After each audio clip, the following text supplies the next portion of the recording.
बिस्मिल्लाहिर्रहमानिर्रहीम। अस्सलाम वालेकुम नाज़रीन इकराम, तहरीक लब्बैक पाकिस्तान का कराची में तहफ़्फ़ुज़ नमूस रिसालत मार्च था, जहाँ पर तहरीक लब्बैक पाकिस्तान के कायदीन भी मौजूद थे।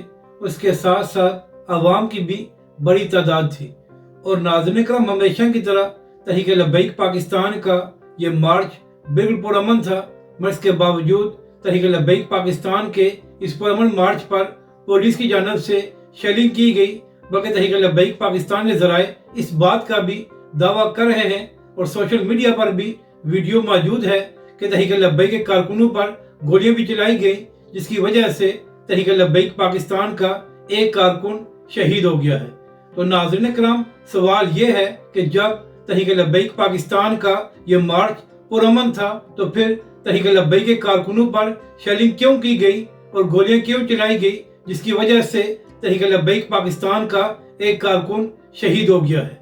क्या नाज़रीन इकराम, तहरीक लब्बैक के कारकुनों का खून इस कदर सस्ता है कि कभी वजीराबाद में बहाया जाता है, कभी फैजाबाद में, और आज कराची में भी तहरीक लब्बैक के कारकुन को शहीद किया गया है।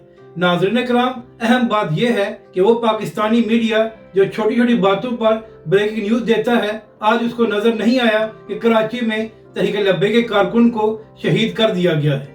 तो नाज़रीन इकराम, अब देखना यह है कि इस सारे मामले पर तहरीक लब्बैक का मरकज़ और हाफ़िज़ साद हुसैन रिज़वी क्या बयान देते हैं, और इसके बाद तहरीक लब्बैक पाकिस्तान का अगला लाएअमल क्या होगा। मगर नाज़रीन इकराम, जिस तरह तहरीक लब्बैक पाकिस्तान के पुरअमन मार्च पर शेलिंग की गई है, इसकी जितनी मजम्मत की जाए वो कम है। अगर आपको ये वीडियो अच्छी लगे तो इसे लाइक और शेयर ज़रूर करें और हमारे इस चैनल को भी सब्सक्राइब करें।